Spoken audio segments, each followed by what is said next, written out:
Bueno, ahora el tema que quiero reflexionar hoy, y le doy la bienvenida pues a todos mis seguidores que me siguen a través de este canal y de otras redes sociales. Hoy voy a hablarles de nuevo de la inteligencia artificial. Y ustedes probablemente han estado hartos de que les hablen de ella porque llevamos casi 2 años hablando de los peligros de la inteligencia artificial y de las grandes transformaciones que se esperan se produzcan a raíz de la implementación de la inteligencia artificial. Sin embargo, así como esta semana nos sorprendió la nueva administración de los Estados Unidos con cambios radicales, China también nos sorprendió. Y nos sorprendió a través de un regalo, o por lo menos así lo han etiquetado ellos y así lo han etiquetado otros países, un gran regalo. Ustedes saben que la inteligencia artificial lleva décadas en desarrollo en muchos países, pero particularmente aquí en los Estados Unidos y en Canadá, donde residía o sigue estando el padre de la inteligencia artificial. Todas esas son investigaciones que se desarrollaron aquí, en Inglaterra, en Alemania, en muchos otros países, pero principalmente aquí en los Estados Unidos. Y la gran sorpresa, por lo menos para el mundo no conocedor mucho de esto, fue cuando OpenAI, la empresa de Sam Altman y otros, OpenAI reveló su famoso ChatGPT, que le brindó un mecanismo sumamente sencillo y al principio económico a cualquier persona que quisiera saber de cualquier cosa y hacer la pregunta que quisiera y tener una respuesta bastante consona con el conocimiento universal y ayudarlo a resolver problemas de todo tipo, desde escribir cartas, poemas, organizar información, analizar datos, etcétera, etcétera. En menos de 2 años, en menos de 3 meses, fue la aplicación más utilizada, el website más utilizado en Internet. Y se transformó en una herramienta favorita de estudiantes, profesores y hombres de negocio que vieron en esa herramienta una forma rápida de hacer consultas, de chatear para preguntar, para averiguar, para explorar, y eso la hizo sumamente popular. Tan popular que Microsoft decidió invertir en OpenAI y traer su tecnología para crear su propia forma de inteligencia artificial e incorporarla a sus productos y a su plataforma de software, y la llamada copiloto, el copiloto de Microsoft. Es la implementación de la inteligencia artificial en Microsoft. Luego empezaron a aparecer, pero como hongos por todas partes, diferentes modelos de lo que se llama modelos de lenguaje grande, Large Language Models, que es básicamente la capacidad de que mientras más data fue utilizada para el entrenamiento, pues más sabe el modelo. Y mientras más sepa el modelo, más preguntas y más complejas problemas les puedes tú dar y ser capaz de resolverlos. Y como el modelo autoaprende o aprende de todas las interacciones que tiene con seres humanos, pues la esperanza y la evidencia es que el modelo se ha ido haciendo cada vez más robusto. En una primera etapa, este modelo era de la empresa OpenAI, como les dije, una cosa propietaria de ellos, y por lo tanto se esperaba que sus acciones iban a costar mucho, porque si tú tienes un modelo de un producto que todo el mundo necesita, le puedes poner el precio que te dé la gana. Sin embargo, esa dominancia de ChatGPT no duró mucho y muy pronto empezaron a aparecer otros productos derivados de gente que o se fue de ChatGPT o ya venían trabajando en los modelos de Google, que es el papá de los helados y es el que también tenía años trabajando en modelos de inteligencia artificial, y se vieron apurados y sorprendidos porque el liderazgo por un momento se los quitó OpenAI, la inteligencia artificial abierta, se los quitó, y ellos tuvieron que salir corriendo a mejorar su modelo Gemini, que es el que está actualmente.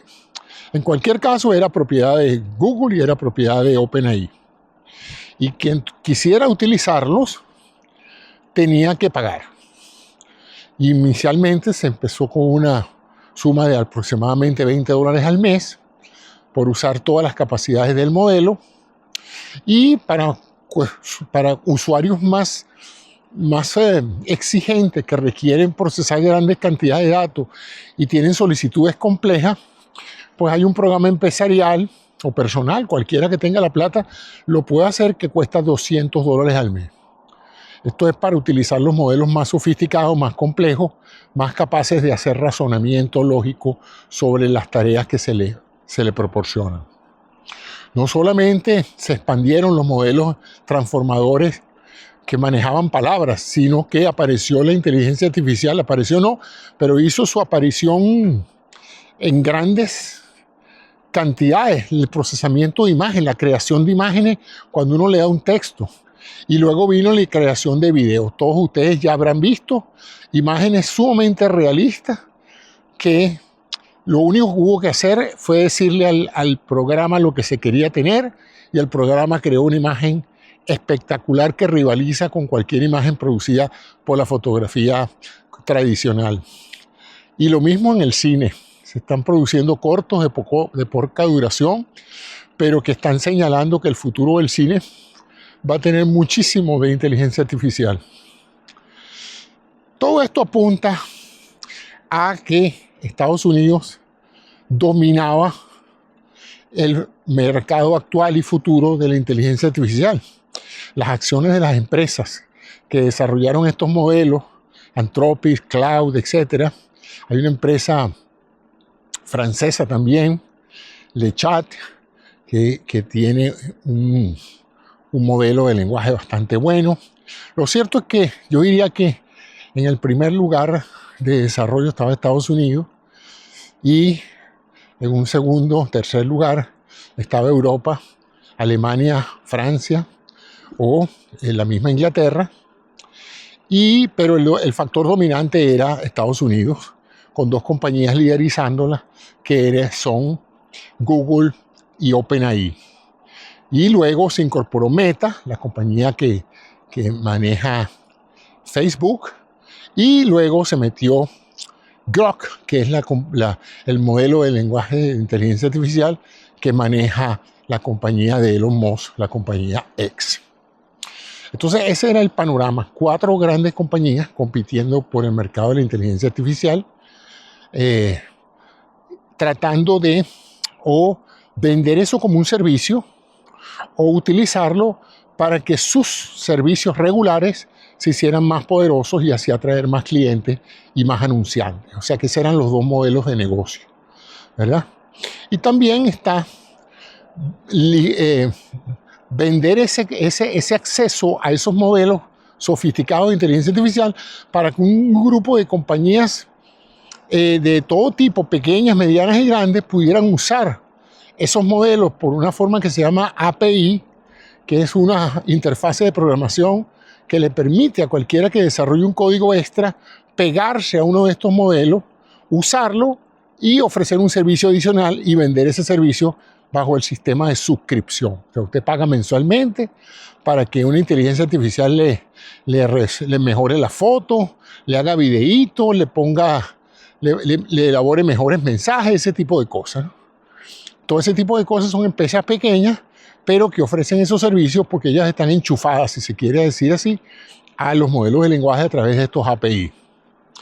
De esa manera, estas empresas se capitalizaron muchísimo en el sentido que recibieron mucho dinero de inversión sobre la base de la promesa de que en el futuro iban a ganar muchísimo dinero porque el planeta entero iba a estar usando esas herramientas de inteligencia artificial. Después que se pensaba que esa escalada iba a ser asombrosa, hubo una suerte a finales del año pasado de decline de muchas personas, entre ellos me encuentro yo, que al principio considerábamos que la íbamos a usar todos los días para muchas cosas, y luego la realidad es que después que pasa la fiebre uno se racionaliza y uno dice, bueno, sí, perfecto, es magnífico, es extraordinario las cosas que yo puedo hacer con inteligencia artificial, pero yo no puedo pasar 14 horas al día pegado a una computadora usando inteligencia artificial porque no voy a tener vida. Entonces, cuando tú empiezas a racionalizar el uso, te das cuenta de que a lo mejor no se justifica que tú estés pagando $20 al mes o estés pagando $200 al mes por un servicio que muchas veces no estás utilizando. O O sea que solamente aquellas personas que le sacan provecho económico son las que realmente se justifica que paguen el servicio. Porque para los usuarios casuales resulta sumamente oneroso, a mi juicio, esa es mi opinión, pagar por un servicio donde tú haces 2, 3, 4 consultas semanales.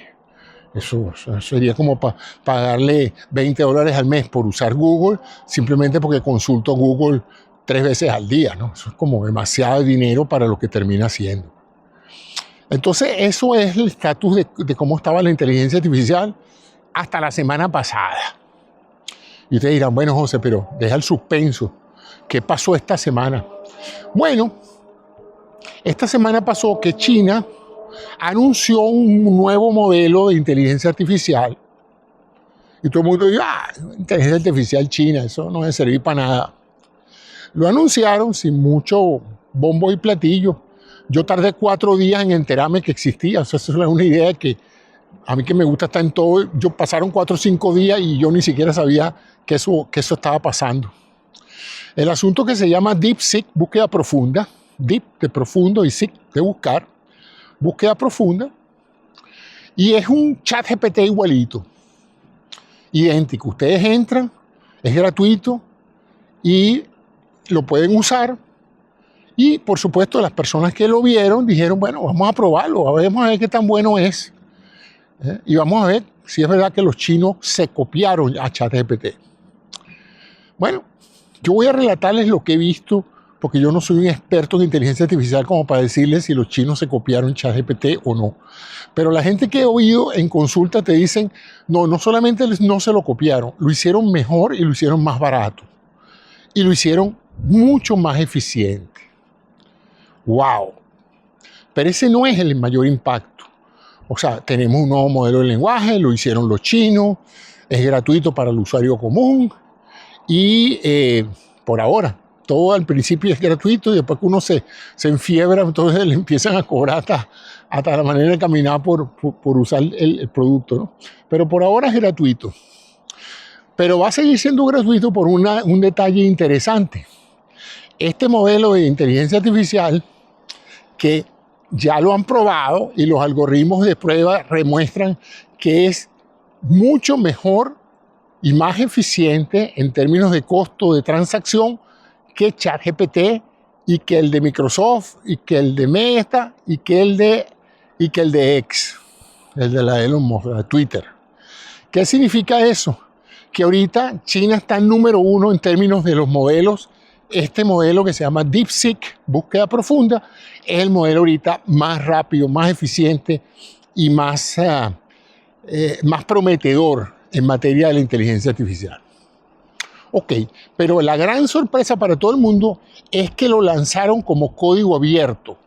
¿Qué significa eso? Que se lo regalaron al mundo, que ya eso no es propiedad de ninguna persona o compañía en particular, sino que está disponible para que cualquier desarrollador que sepa lo que esté haciendo pueda agarrar ese código, usarlo sin tener que pagar ninguna licencia, mejorarlo, transformarlo o usarlo para crear nuevas empresas con los API directamente pegados a este modelo.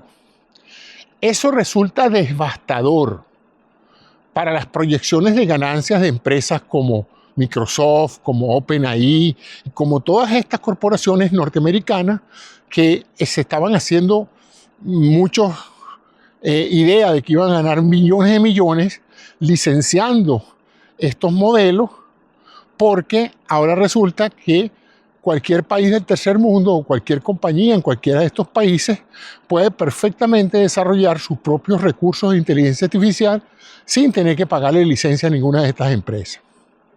Otro detalle interesantísimo que me llamó fue cuánto les costó a los chinos hacer eso, a esta empresa china. Pues yo digo los chinos porque, bueno, si fueran venezolanos diría también los venezolanos, pero fueron chinos los que lo hicieron. Estos chinos hicieron eso, desarrollaron ese modelo a través de una serie de estrategias bastante interesantes y creativas por menos de $6 millones. Lo que costó casi billones de dólares hacer con las tecnologías tradicionales por otras empresas, a esta empresa le costó menos de 6 millones de dólares de implementación. Y eso hace que muchas empresas que hoy estaban considerando gastar millones y millones de dólares desarrollando sus propios productos y servicios de inteligencia artificial estén considerando usar un modelo gratuito chino que les permite con menos recursos integrar la inteligencia artificial en una forma similar a la de ChatGPT para sus propias empresas sin necesidad de tener que licenciarlo, como dije, de empresas como OpenAI, como Microsoft o como Meta. Es un cambio tremendamente disruptivo desde el punto de vista de las expectativas de ganar dinero desarrollando estos modelos. Y vamos a ver en las próximas semanas cómo se materializa eso, porque me hace pensar que el valor de las acciones de todas estas empresas que estaban contando con los ingresos relacionados a la inmensa mayoría de la gente en el mundo que iba a usar estos modelos para su trabajo diario, van a poderlo ahora usar en forma mucho más económica. Quizás no gratuita, pero mucho más económica y mucho más eficiente, ¿no? Yo lo estuve evaluando en estos últimos 2 días, he estado, como decimos nosotros, jugando con eso. Le he lanzado muchas interacciones que he tenido con ChatGPT y con los modelos de otras empresas. Los he estado usando con este modelo de DeepSeek y no encuentro mayor diferencia e incluso algunas ventajas, porque este modelo, antes de responderme y darme los resultados que le pido, me muestra cómo va razonando, las premisas y la secuencia de razonamiento que utilizó para llegar a la solución de mi solicitud, lo cual es algo interesantísimo. Es como que si alguien te dijera a ti, mira, ¿cómo se monta un caucho? Y él, en vez de decirte simplemente la secuencia de eventos, te dijera cómo él llegó a esa conclusión y por qué hay que hacer cada uno de los pasos para montar un caucho. Eso es algo notable. Y que esta gente lo haya desarrollado en tan poco tiempo y con tan bajos costos es algo también notable que está moviendo la industria hacia sus cimientos. Y eso me hace entonces también reflexionar sobre otra cosa, que es que todos los pronósticos que se estaban haciendo de la adopción de la inteligencia artificial a nivel de todas las empresas grandes, pequeñas y medianas, se va a acelerar, porque evidentemente parte del problema de implementar inteligencia artificial es el costo. Y si el costo se va a abaratar con estos modelos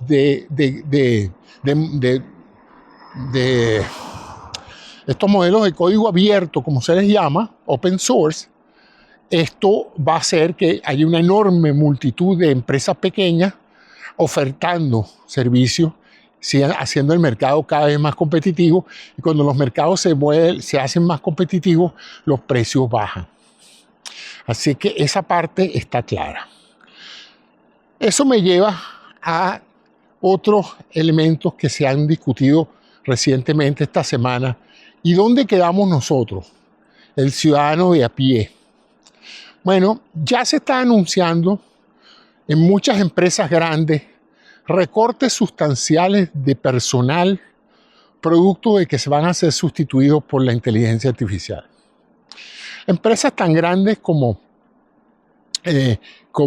la misma Microsoft y como Salesforce, que recientemente dijo que no iba a contratar más ingenieros de software por este año porque iban a simplemente usar la inteligencia artificial para generar mucho del código necesario para utilizar esos servicios. Empresas de servicio como McDonald's y muchas otras, me enteré esta semana también Wendy's, están utilizando procesos de automatización para salir de una cantidad enorme de empleados que representan un costo que para ellos es insostenible en esta carrera por competir. O sea que esto va muy rápidamente a acelerar la intervención de la inteligencia artificial y se estima que antes de que esta década termine, o sea, para el 2030, cuidado si el 40% de todos los empleos, estamos hablando de 4 de cada 10 personas que trabajan en algo, van a ser reemplazados por inteligencia artificial o por robótica.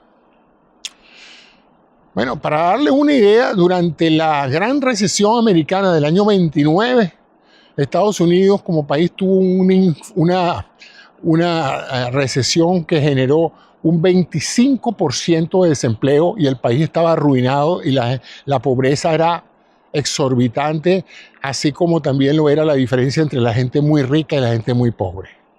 En la gran recesión no había clase media. El que se resbalaba perdía.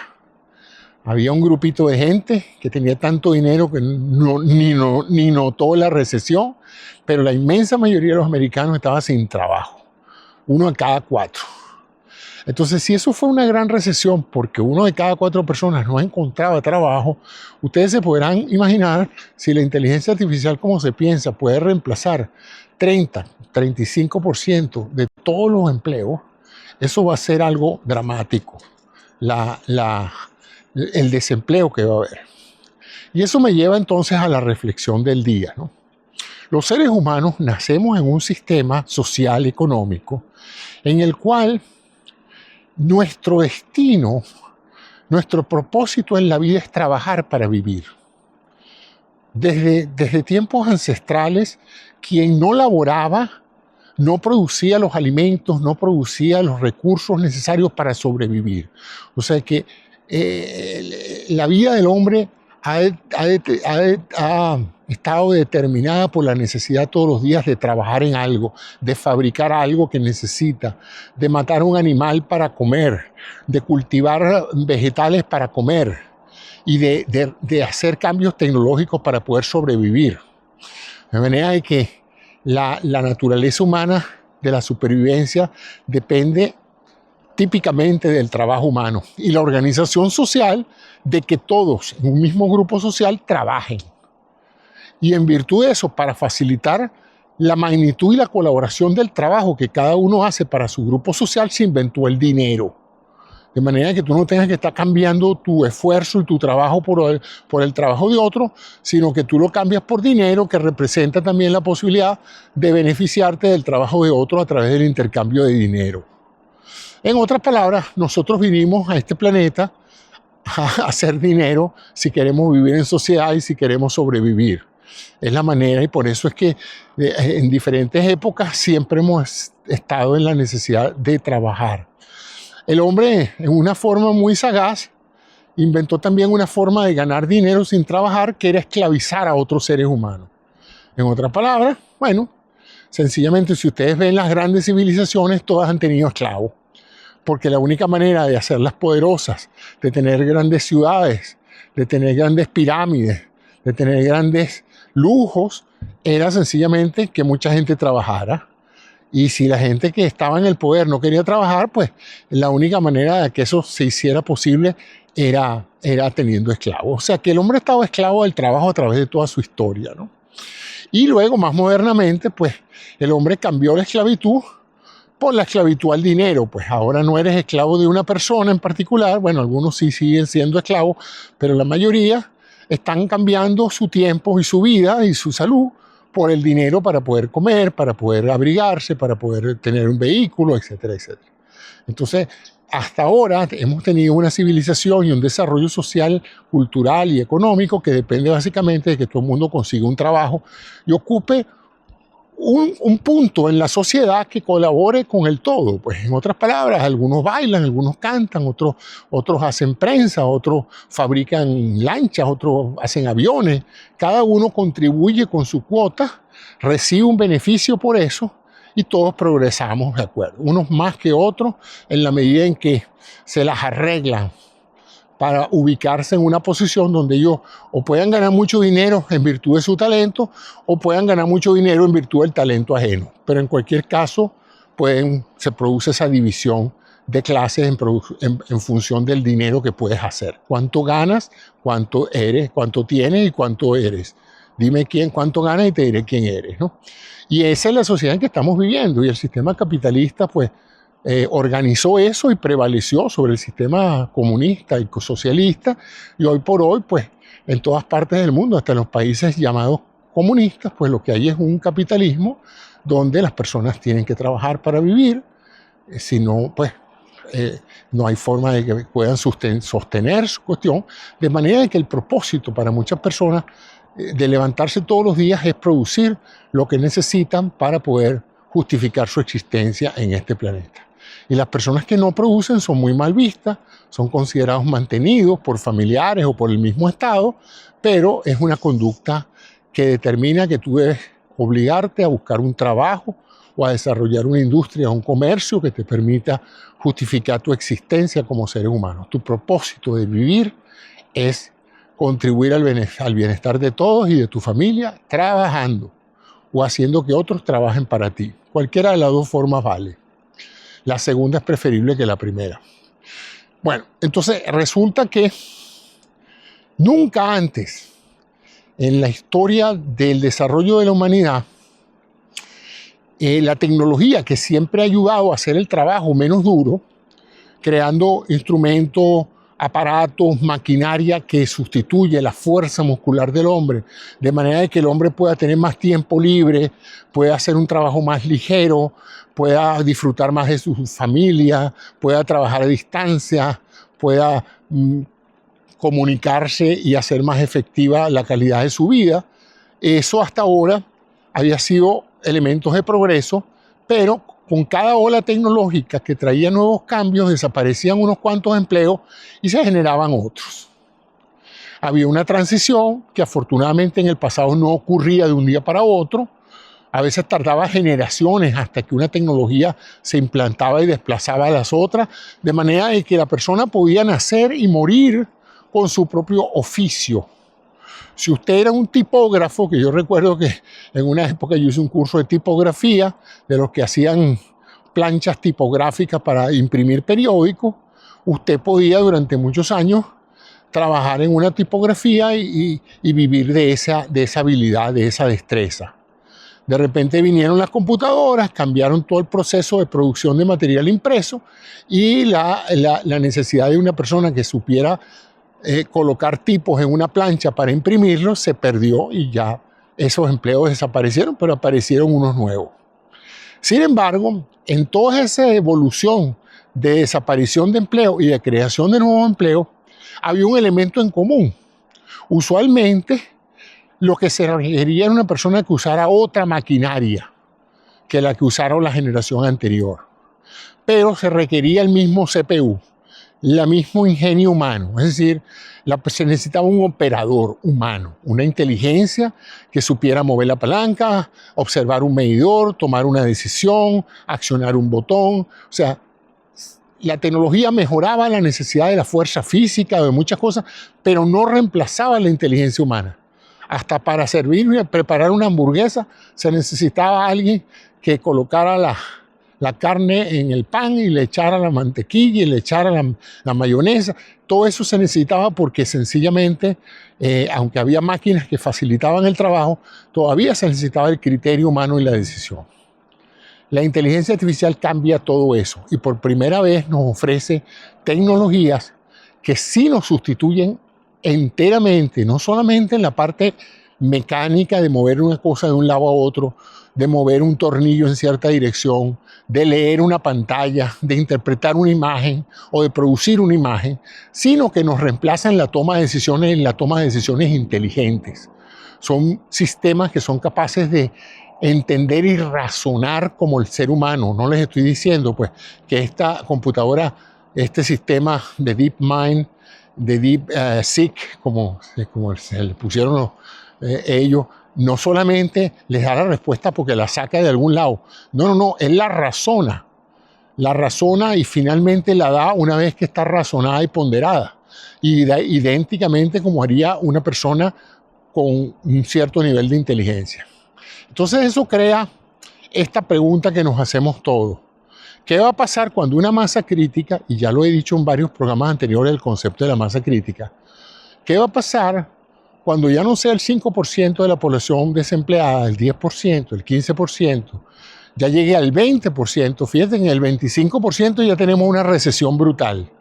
Bueno, imagínense ustedes que se llegue al 30-35%.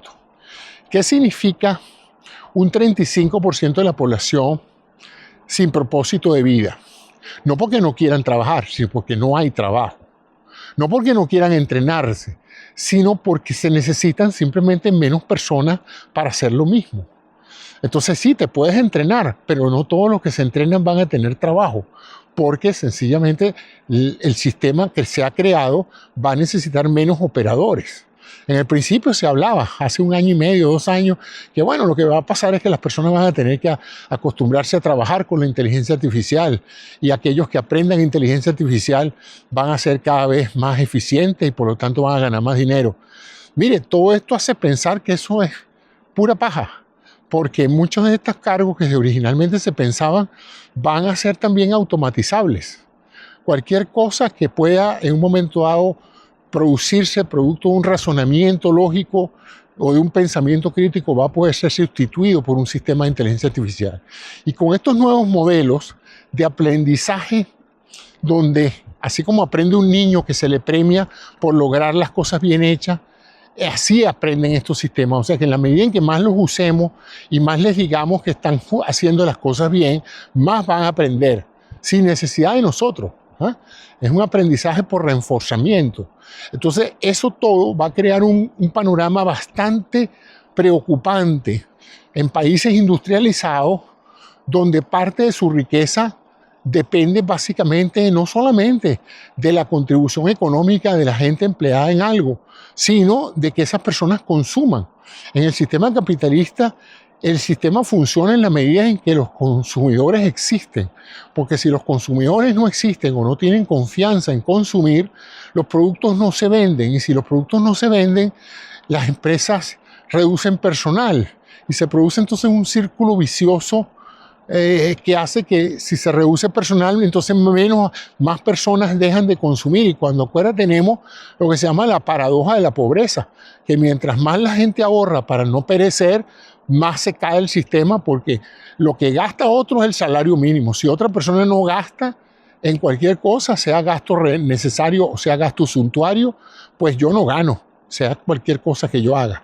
Entonces los economistas están bien preocupados porque ese proceso que se pensaba que podía tomar 3 o 4 décadas, permitiendo ajustes progresivos en las legislaciones que permitirían ponerle un límite a qué se puede automatizar y qué no, a quienes se debe dejar ir, eso no se está dando.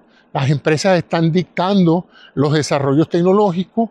Ahora, más recientemente, con el ascenso de estas empresas tecnológicas a estar cada vez más cercanos al gobierno actual en los Estados Unidos, hacen pensar que las mismas empresas tecnológicas que están literalmente fascinadas con sus productos y sus desarrollos van a ser las que van a dictar las políticas. Y es en el interés de ellos que esos sistemas se implementen. Ahora, esos sistemas, cuando se implementen, van irremediablemente a dejar a muchas personas sin trabajo, porque las empresas están para ganar dinero, y si se gana más dinero reemplazando empleados con algoritmos, eso va a pasar, no hay otra forma. El sistema no debería funcionar si cada empresa se transforma en una empresa de asistencia social donde mantienen los empleos simplemente para que la gente no se empobrezca. Eso no va a pasar. Y eso, como en la misma época de la recesión, lo que va a hacer es acentuar las diferencias entre los muy ricos y la gente media, que va a caer en la pobreza.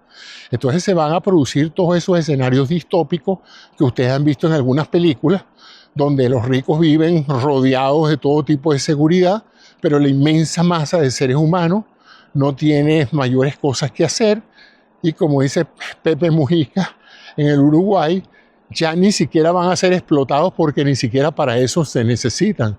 Ya no van a necesitar ser explotados, porque los explotados son los sistemas algorítmicos y robóticos que van a producir los bienes y servicios. Pero todas esas ganancias derivadas de la tecnología van a ir a los bolsillos de las personas que están metidos, como dicen, en la rosca de esas élites. Los demás van a quedar básicamente a merced del darwinismo social, ¿no? Que sobreviva el que pueda, como pueda. El otro día alguien me preguntaba, bueno, pero ¿y cómo van a hacer con la salud? La salud de los ancianos. Y le dije, ¿quién te dijo a ti que el capitalismo tenía algún interés en los ancianos? En el sistema capitalista, los ancianos son una carga. Es preferible que se mueran temprano, porque consumen menos recursos, y porque, bueno, facilitan el proceso de ahorro de divisas a la hora de hacer pensiones. Pues si si la gente no vive tanto, pues las cosas mejoran porque no se está manteniendo una pila de gente que en realidad no es productiva, ¿no? Y me decía, pero es que los ancianos consumen. Y le digo, bueno, sí, no, lo único que consumen los ancianos es medicina y servicios de atención personal.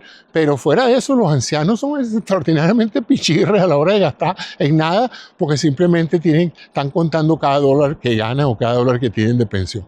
O sea que el pensionado no es precisamente, excepto aquellos pensionados élite que tienen muchísimo dinero retirado, pero la inmensa mayoría de la gente que no gana mucho, su pensión le da escasamente para vivir decorosamente. Entonces, cuando tú planteas, como en estas administraciones republicanas, la idea de reducir el seguro social y reducir los sistemas de salud, Medicare, para las personas mayores, pues lo que tienes es un atentado a tratar de salir de toda esta gente lo antes posible. No prestándole servicios sociales, no prestándole salud, no prestándole nada. Bueno, como decían en una época, para desenchufar al abuelo o a la abuela, para que acepten que tuvieron la mala suerte de ser pobres, de no tener dinero, de no haber acumulado dinero, porque ahora parece que eso es responsabilidad de todos, independientemente de eso.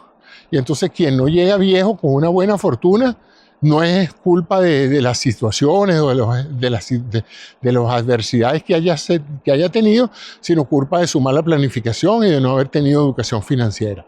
O sea, a ese extremo hemos llegado, a que la gente es culpable de todo su destino, ¿no?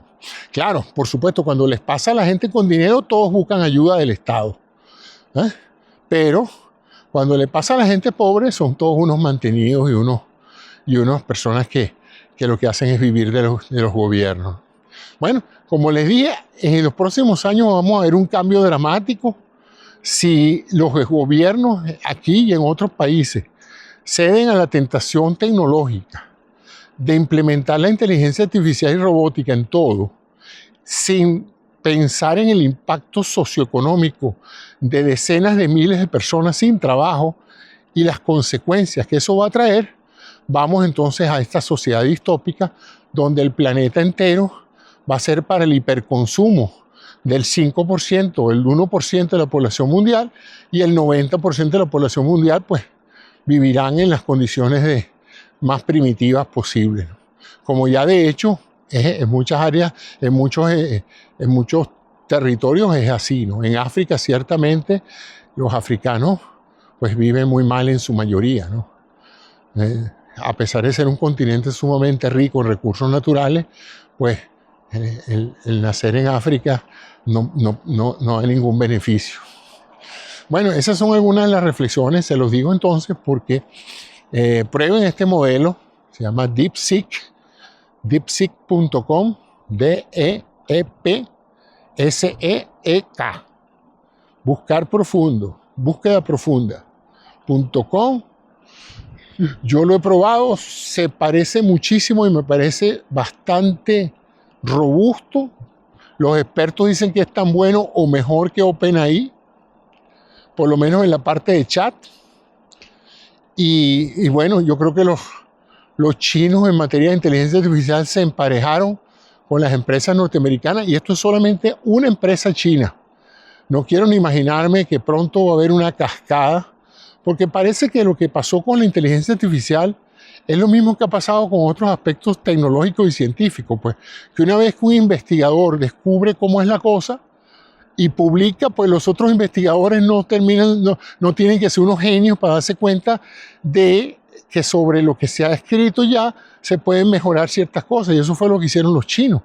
Los chinos tomaron los fundamentos tecnológicos básicos de los modelos de lenguaje largo, dijeron, mira, esto lo podemos mejorar muchísimo, lo podemos hacer en forma más eficiente, y fueron y lo hicieron. Y menos mal, porque así es como progresa la ciencia, ¿verdad? Así es como progresa la humanidad. Pero este progreso está siendo tan rápido, tan revolucionario y tan sin control, porque ningún país lo está controlando, casi ningún país tiene legislaciones que le pongan un cierto nivel regulador a lo que una empresa puede o no hacer con inteligencia artificial. Entonces, así como una empresa mañana puede decir, yo no necesito 6.000 ingenieros porque yo puedo implementar esto y yo tengo total libertad de hacer lo que yo quiera y sin menoscabo alguno del impacto que eso tenga, eso no tengo la menor duda de que lo van a hacer.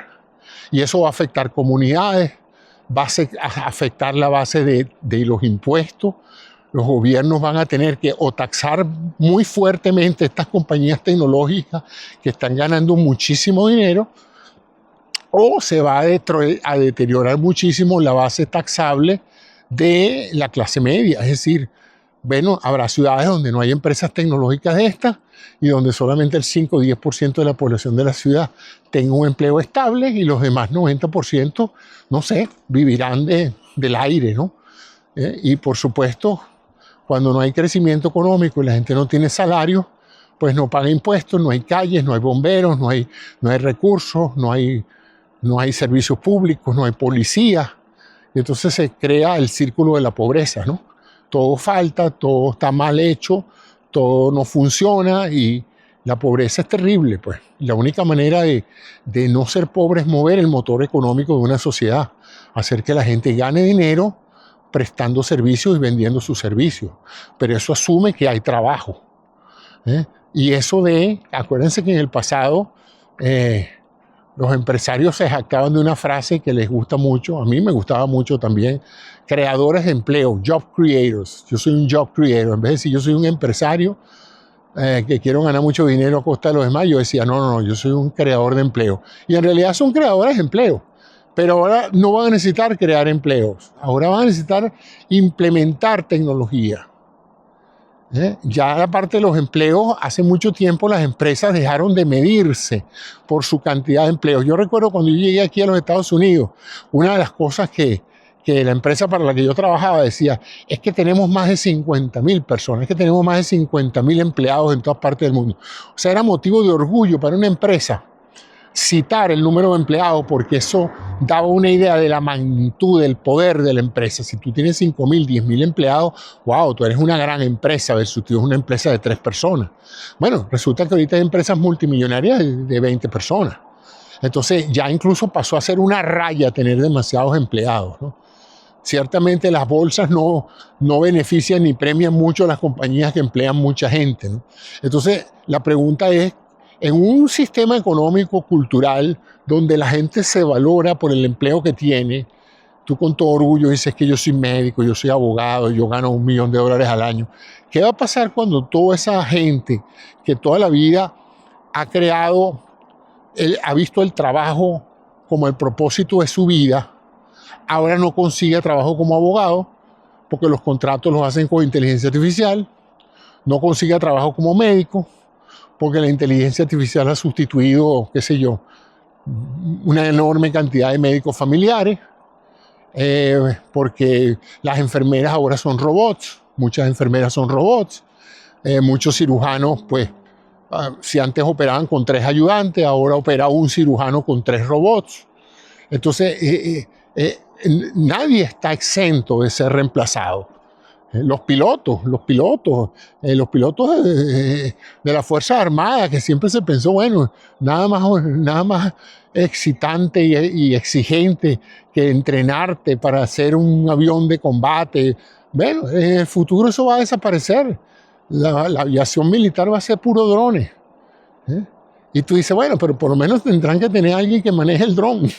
No, ni eso. No les extraña que haya un algoritmo de inteligencia artificial que haga combate mucho más rápido y mucho más eficiente que ningún operador de tierra. Entonces, ese es el problema. Y ahora, con este modelo libre a nivel mundial, va a haber muchas empresas, pero también se ofrecen muchas oportunidades para el tercer mundo, para cualquier país que quiera invertir en la educación de sus jóvenes, utilizar estos modelos de código abierto para poder entonces preparar, entrenar y generar las herramientas que necesite para competir con los grandes países industrializados. Así que esa es mi reflexión de hoy.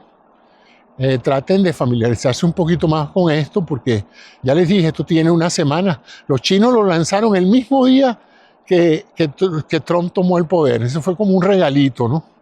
como decirles, si ustedes se creen muy poderosos porque dominan la inteligencia artificial, vamos a demostrarles a ustedes lo que tenemos por aquí para que ustedes vean, ¿no? Y para colmo, se los vamos a regalar. Y eso ha sido lo que he visto, ¿no? Que ha generado mayor sorpresa en todas las fuentes de información que trabajan sobre estos temas. Ha sido la sorpresa de China con este modelo.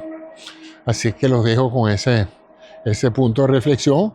Y bueno, ahora que vamos a tener hijos y nietos y vemos el futuro, hay que pensar realmente cómo vamos a tratar de educar a nuestros hijos y a nuestros nietos para que puedan competir en un mundo donde a lo mejor no sean necesarios como tal. Y vamos a tener que entrar en un reordenamiento de la sociedad para ver cómo convivimos todos con las mejores calidad de vida en un marco donde las máquinas hacen máquinas, donde las máquinas resuelven problemas y donde cualquier cosa que querramos puede hacerse de una manera sumamente fácil a través del uso de estas tecnologías sin que tenga que intervenir un ser humano, ¿no?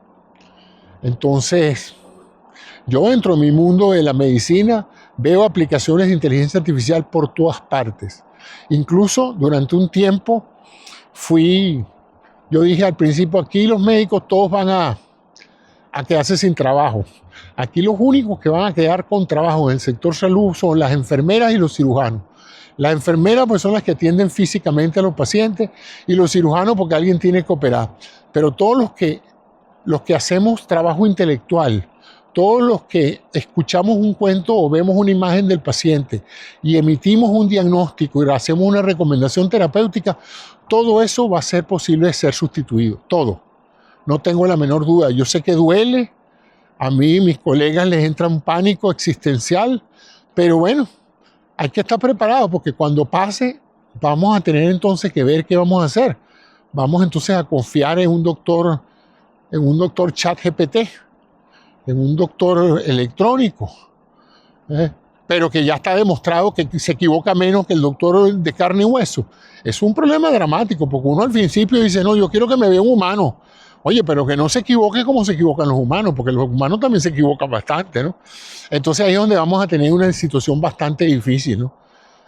Yo siempre le digo a la gente que si quieren confiar, ponga a una persona a contar 1000 billetes de 100 y pones a una persona a contar y pones una máquina contadora de billetes y con cuál resultado te quedas. Y todo el mundo casi coincide en que todo el mundo se queda con el contador de billetes. A pesar de que la máquina pueda fallar, pareciera que todo el mundo tiene más confianza en el contador de billetes que en el cajero.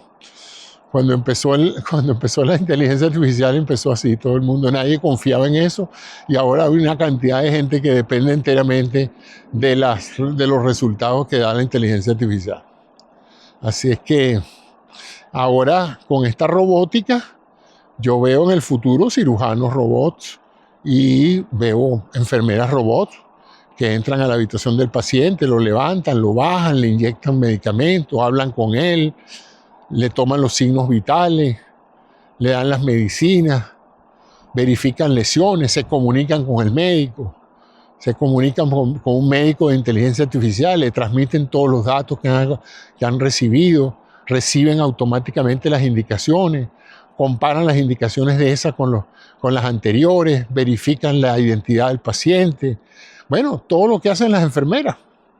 Y en el peor de los casos, en la cama donde está el paciente también es un robot. Entonces, a la hora que hay que transferir el paciente para la sala de cirugía, la enfermera robot le va a decir, mira, hay que llevar al paciente a cirugía.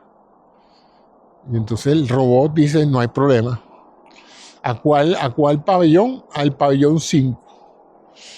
Y la misma cama va a bajar su rueda, va a levantar al paciente, lo va a abrazar para que no se caiga de la cama, le va a comunicar al paciente que lo va a transformar y va a salir de la habitación. No se va a chocar contra nada, no se va a tropezar. Va a tener un itinerario donde está constantemente alerta de todo lo que está pasando a su lado y llega tranquilamente al pabellón número 5 y le dice al cirujano, le traigo el paciente de la habitación 203. Se llama José Cisneros y viene aquí para una intervención de la columna. Confirme la recepción del paciente. Confirmada.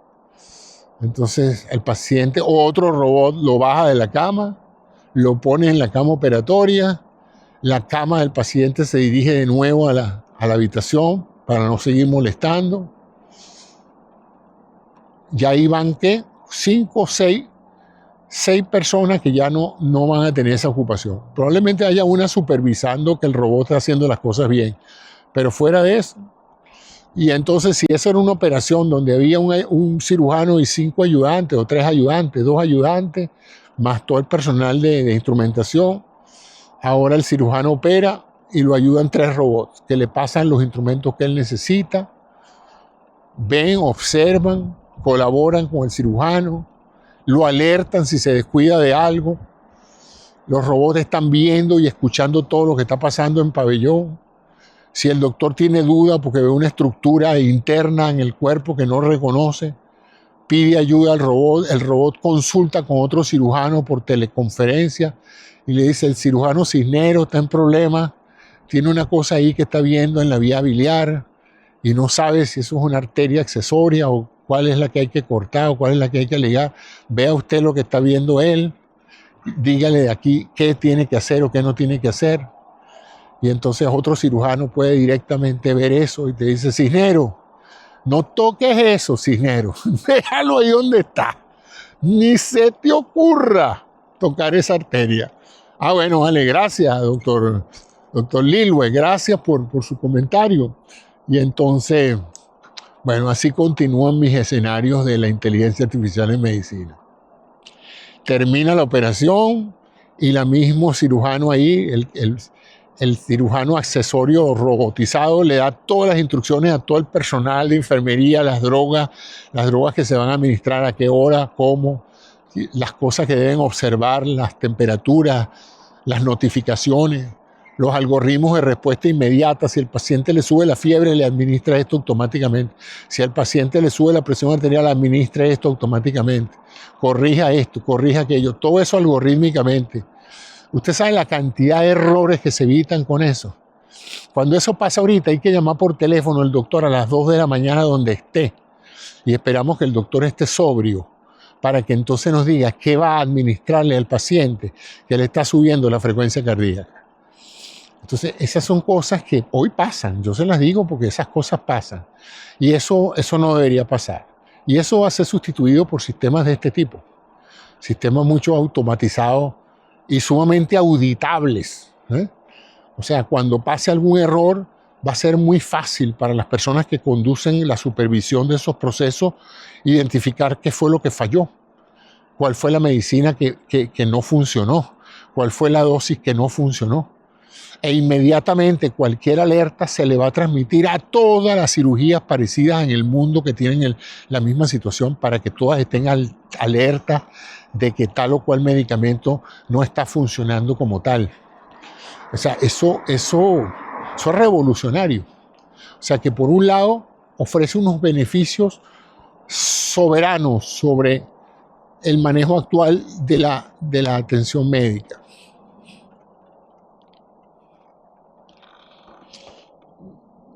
Esos policías acostados me tienen fastidiado con la cámara. Pero bueno, todo sea para que la gente no corra. Yo no corro por eso, pues si no salto de la bicicleta y me caigo. Bueno, entonces, ¿qué le parece en esos escenarios? Eso yo lo veo clarito, así como vi hace 25 años que los hospitales se iban a llenar de computadoras y pantallas de todo tipo, que la historia médica iba a ser totalmente electrónica, que los medios se iban a comunicar por internet, que los médicos se iban a comunicar, médicos, enfermeras, fármacos, todo el mundo. Así lo vi hace más de 25 años. Y fundé una empresa para eso. Fundé una empresa que se llamaba SysMed, que eso es el acrónimo, es Computación e Información en medicina. Computación, información y sistemas en medicina, SISMED. Aunque muchos amigos míos decían que eso no era verdad, que lo que significaba SISMED es que Cisneros es médico. Una vez me dijeron eso y me morí de la risa, porque yo andaba para arriba y para abajo vendiendo mi empresa de SISMED y vendiendo los beneficios de la tecnología de internet para fines de la medicina. Y se me ocurrió ponerle ese nombre. Y bueno, ese es el comentario. Pues sí, señores, eso viene y viene más rápido de lo que se pensaba. Ya está aquí. Lo que está por venir es el impacto. ¿Y quién va a moderar ese impacto? ¿Cómo se va a controlar ese fenómeno de sustitución de seres humanos por algoritmos y robots? ¿Se va a legislar? ¿Quién lo va a legislar? ¿Cuántos se van a quedar afuera? ¿Cuántos se van a quedar adentro? ¿Y qué se le va a enseñar a los muchachos? ¿Qué se le va a enseñar a las personas en materia educativa para que puedan funcionar y tener un empleo en ese grupo de personas que van a ser necesarias para mantenerla? Porque no es que todo el mundo se va a sustituir. El problema es la masa crítica. ¿Qué tanta sustitución puede ser suficiente para que el sistema se nos caiga? Durante la gran recesión americana, el 25% se paró y se cayó el país. Se cayó. Hubo que hacer un programa brutal de generación de empleo con proyectos del gobierno para poderle dar trabajo a esa inmensa cantidad de gente que se quedó cesante en menos de 2 años. En menos de 2 años, del 29 al 31, Estados Unidos pasó de ser un país boyante económicamente a ser un país del tercer mundo, con pobreza y riqueza. Las dos cosas, gente muy rica, vergonzosamente rica, y millones de personas desempleadas buscando empleo y pasando hambre. Entonces ya eso ha pasado, puede volver a pasar. En aquella oportunidad pasó por la codicia del sector bursátil y la codicia del sector económico, que incurrieron pues en una serie de especulaciones que tumbaron la economía. Pero esta vez puede ser lo mismo, porque acuérdense que hay trillones de dólares invertidos en estas empresas de inteligencia artificial en la esperanza de que ellas ganen ese dinero y de que lo ganen porque sean capaces de venderlo para recuperar la inversión que se ha hecho. Y esta contribución que se produce con DeepSeek, con la búsqueda profunda,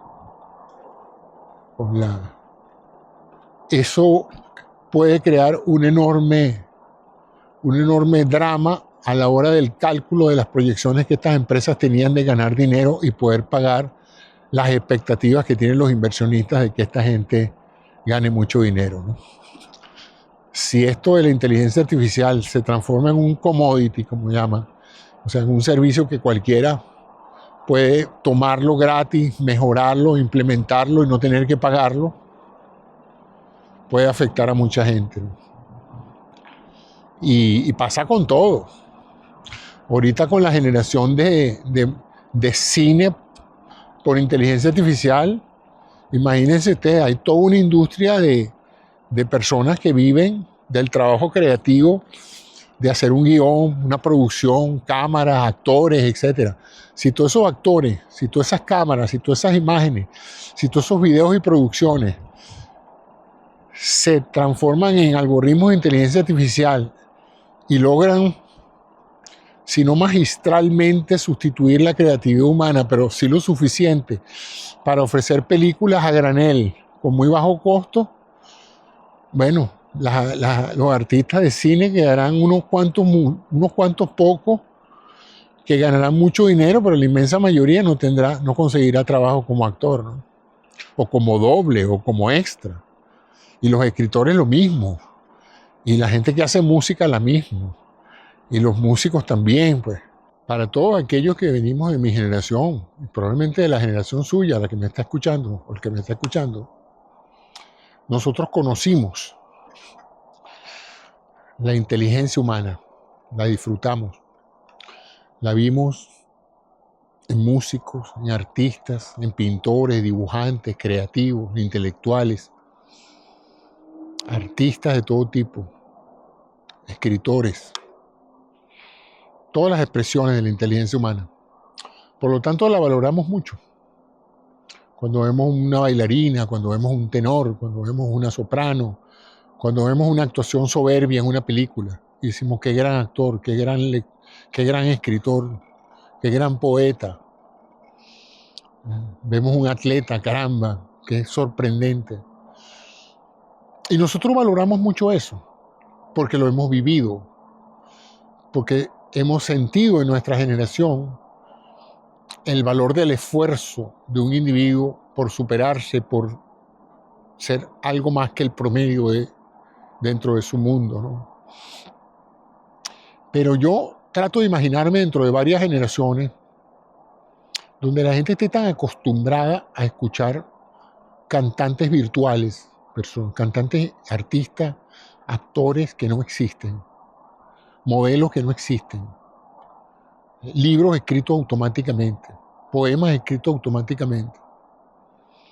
Y las personas que una vez hicieron y entrenaron esos modelos con sus talentos y sus realizaciones, ya hayan perdido sus trabajos y hayan perdido sus destrezas, porque si un músico no toca, tarde o temprano, poco a poco, se va muriendo el espíritu creativo y llega un momento en que ya no habrá suficientes productores musicales, artistas, cantantes, pintores, ¿no? Y dependeremos enteramente del contenido artístico generado artificialmente, ¿no? Y yo sé que lo que digo es distópico, pero es perfectamente posible que en un futuro no muy lejano las nuevas generaciones no puedan valorar el trabajo humano porque nunca lo han visto. Desde chiquitos han crecido cuidados por nanas electrónicas robóticas.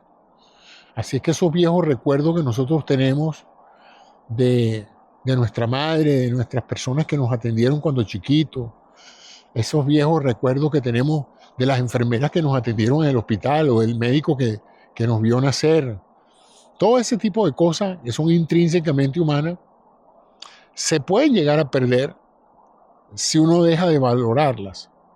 Y uno las deja de valorar por eso, porque se acostumbra, como nos hemos acostumbrado a los cajeros electrónicos, como nos hemos acostumbrado a que preferimos entrar a un sitio web, hacer cualquier diligencia que sentarnos a hablar con otra persona por teléfono, como nos hemos acostumbrado a autochequear las mercancías cuando vamos a un supermercado para no tener que verle la cara a la persona que está en la caja. El ser humano se acostumbra a todo. Y bueno, yo no lo creo que lo vaya a ver. Mi expectativa de vida no es tan larga como para que yo llegue a ver lo que estoy pronosticando. Pero me temo que ese va a ser el destino de la humanidad en poco tiempo. Va a ser convivir, y creo que eso es lo que ha reseñado hasta el cansancio Yuval Harari en sus libros y tantos otros pensadores que han dicho todo esto mismo que yo les estoy diciendo, pues. Que vamos hacia una sociedad donde estamos corriendo el riesgo de dejar de ser vigentes como seres humanos, de ser simplemente espectadores de las máquinas que hemos creado, de ser simplemente beneficiarios de estas máquinas que trabajan por nosotros, piensan por nosotros, operan por nosotros, nos entretienen, producen los libros que leemos, y se acaba la magia de escribir un buen libro por un ser humano. Y tú dices, no, nunca, eso nunca va a pasar. No, sí está pasando ya. Sí está pasando ya. Ya se está viendo en esta nueva generación de algoritmos de inteligencia artificial el brillo creativo que una vez caracterizó solamente a la especie humana. La originalidad, la creatividad. Te dirán, pero es que no puede ser, porque no viene vinculada a una experiencia humana. Bueno, hasta ahora ellos se han alimentado de las experiencias que hemos acumulado en toda la inmensa cantidad de contenidos que han sido utilizados para entrenar estos modelos. Pero pronto se van a empezar a entrenar ellos mismos. y se van a entrenar con nuestras reacciones a lo que ellos producen, ¿no? Entonces, cuando yo llego y leo un libro que no escribió ningún autor, sino que escribió una inteligencia artificial, cuando yo veo una pintura y me parece fantástica, extraordinaria, y no la hizo ninguna persona, sino la hizo en forma espontánea un pintor inteligente artificial, y le digo yo, me gusta la pintura que tú tuviste, me gustó mucho el libro que escribiste, él va a aprender y va a decir, o sea que yo sí soy bueno escribiendo. Fíjate que la mayoría de las personas que escriben mi libro, que leen mis libros, me le ponen el dedito a la manito así. O sea que sí soy bueno escribiendo. Fíjense que en esos chats de X y de muchas otras plataformas donde la gente opina, ahí hay muchos bots, ahí hay muchos sistemas donde las respuestas originales y que a veces enfurecen a muchos o hacen feliz a otros, son automáticamente generadas. No hay nadie ahí detrás opinando así. Es un chatbot entrenado precisamente para responder automáticamente. Entonces fíjense que ya eso está pasando, ¿no? Las personas se enamorarán de personas virtuales que dirán todas las cosas más apropiadas y evitarán todos los errores que cometemos nosotros en las relaciones interpersonales. Es asombroso cuando uno se pone a reflexionar sobre eso. Como dicen, da miedo. Y sí, da miedo. Da miedo porque todo cambio es difícil. Pero algunos son más optimistas. Algunos piensan que eso va a abrir una era donde los seres humanos vamos a poder explorar el disfrute de no trabajar tanto. El disfrute de llegar a la vida para tener una vida de comodidades inauditas, de tiempo libre para disfrutar de lo que la creatividad artificial nos dé, tiempo libre para hacer lo que nos dé la gana dentro de ciertos límites, por supuesto, y de no tener que estar como hasta ahora hemos estado, pendientes de un trabajo y de un salario para sentirnos justificados como seres humanos. La pérdida de un trabajo es un desastre emocional para el desempleado. El buscar trabajo y no conseguir es el descrédito más grande que puede haber para en un momento dado sentirse que uno no vale nada. Que lo que uno sabe o lo que uno puede hacer por alguien, nadie lo aprecia. Nadie está dispuesto a pagar $1 por ese trabajo. Y eso es desesperante, sobre todo si de ese dólar depende tu alimentación o la de tu familia. Entonces, bueno, amigos, ese es el final de esta reflexión de hoy.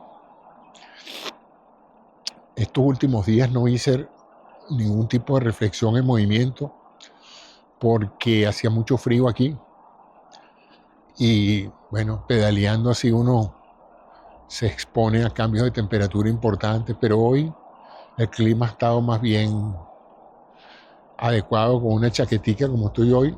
Aún así puedo perfectamente sentir que no me expongo mucho. Entonces, voy a hacer una vez a la semana, una de las reflexiones va a ser sobre la semana noticiosa, o sea, qué me llamó la atención de la semana. Probablemente la haré los domingos, que es lo más razonable, y ese día pues resumiré la semana en función de las noticias políticas, tecnológicas, médicas, etc. Y durante la semana pues cubriré todos los tópicos de salud que tradicionalmente abordo. Si le gusta este tipo de programas, si le encuentra algún tipo de valor, suscríbase, active las notificaciones y compártalo con sus amigos. Son muy largos, pero yo no aspiro ni espero que usted me escuche todo el programa. Usted escucha lo que usted quiere. Si le parece que los primeros minutos es suficiente, está bien. Y si tiene más tiempo libre para escucharme, mejor todavía para ambos, ¿no? Y si no le gustan los programas, pues no los escucha. Tan sencillo como eso. Yo trato simplemente de compartir lo que pienso, en la esperanza de que hay tanta gente en este planeta que no tengo la menor duda de que alguien pueda encontrarle algo de valor a lo que estoy diciendo. Yo también escucho muchos programas de otras personas, de otros pensadores. Largos, programas largos. Yo me he tirado muchos podcasts y muchas entrevistas de 2 horas de duración, 3 horas de duración. O sea que yo también contribuyo con mi atención a esas personas que tienen cosas interesantes que compartir. Y yo trato en mi idioma natal de hacerlo. A veces quisiera también hacerlo en inglés, pero en inglés no me siento tan fluido como para improvisar como improviso en el español.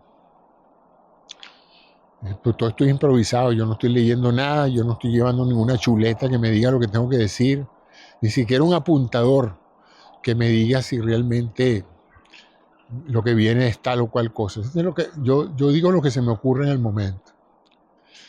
Y bueno, es algo que a mí me llena mucho de satisfacción el poder estar intelectualmente y físicamente todavía en capacidad de hacer estos programas. Pero definitivamente que ayuda mucho el incentivo de que la gente lo vea a uno. A veces no quiero tanto que me vean, porque no hay mucho que ver. Es verme a mí dando vuelta y vuelta y vuelta alrededor.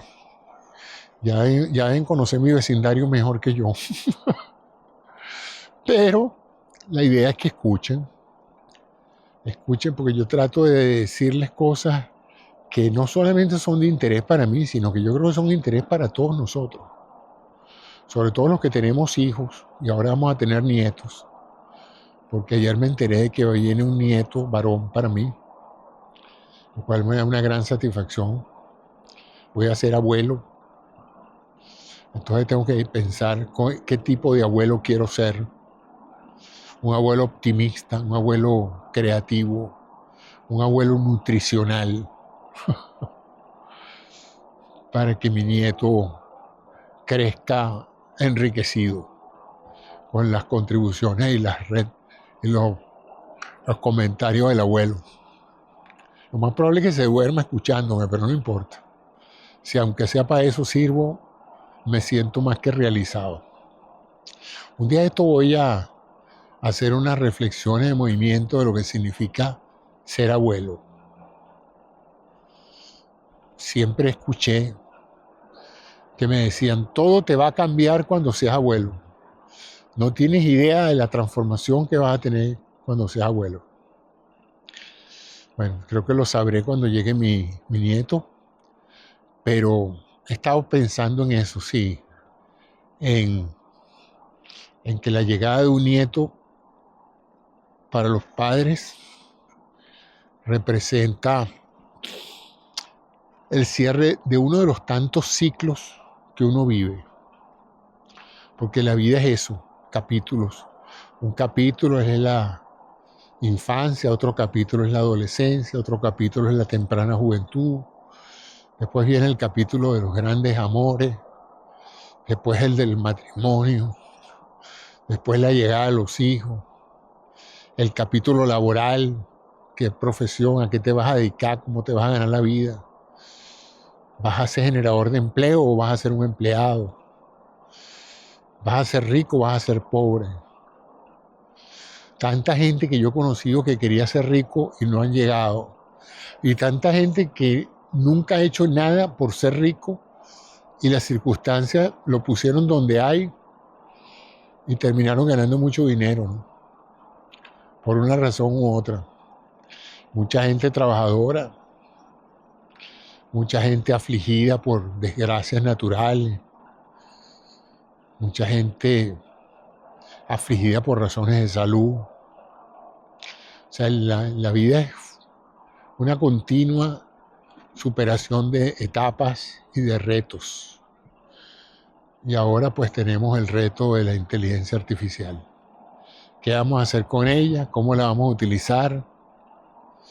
Va a ser la base la piedra fundamental de una civilización de bienestar para todos y de más equidad entre los que tienen y los que no tienen?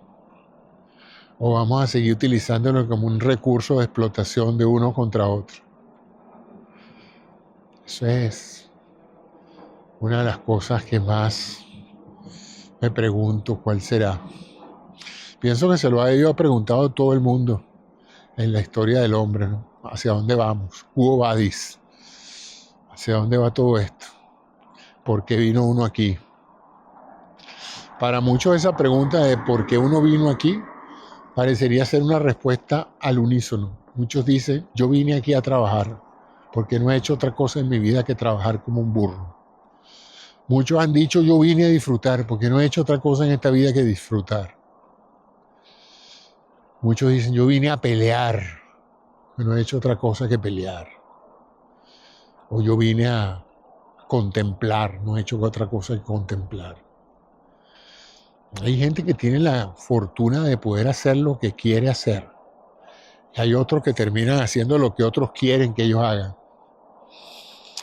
Todas esas son reflexiones que con frecuencia me permiten dormirme en las noches. Antes de acostarme pienso un poquito y se me ocurre una de estas cosas. Pero nunca se me ocurren tantas juntas como cuando estoy pedaleando. Debe haber una conexión entre las piernas y el cerebro que me permite a mí improvisar tanto. Yo llego ahorita a mi casa, me siento en la computadora a hablar y no puedo. En cambio me monto aquí en la bicicleta y les puedo hablar una hora más. No sé, hábito, he generado un patrón de comportamiento, pero esa es la realidad. Cuando estoy en mi casa, colecciono información, leo, aprendo, experimento, investigo. Y cuando salgo a pedalear, como no puedo hacer nada de eso, hablo con ustedes. Bueno, ya estoy de regreso a mi casa. Ahora entro en esta parte de grama, que es un poquito irregular, por eso me van a saltar más. Pero ya estamos llegando entonces a el final de otro día y mañana será otro día. Mañana estaré con ustedes en otras reflexiones de movimiento. Déjenme sus comentarios, buenos o malos, cualquiera de los dos. Siempre es bueno escuchar cualquier tipo de comentario, por más negativo que sea. Hasta lo negativo es útil, digo yo. Hasta mañana, pues. Chao. Stop recording.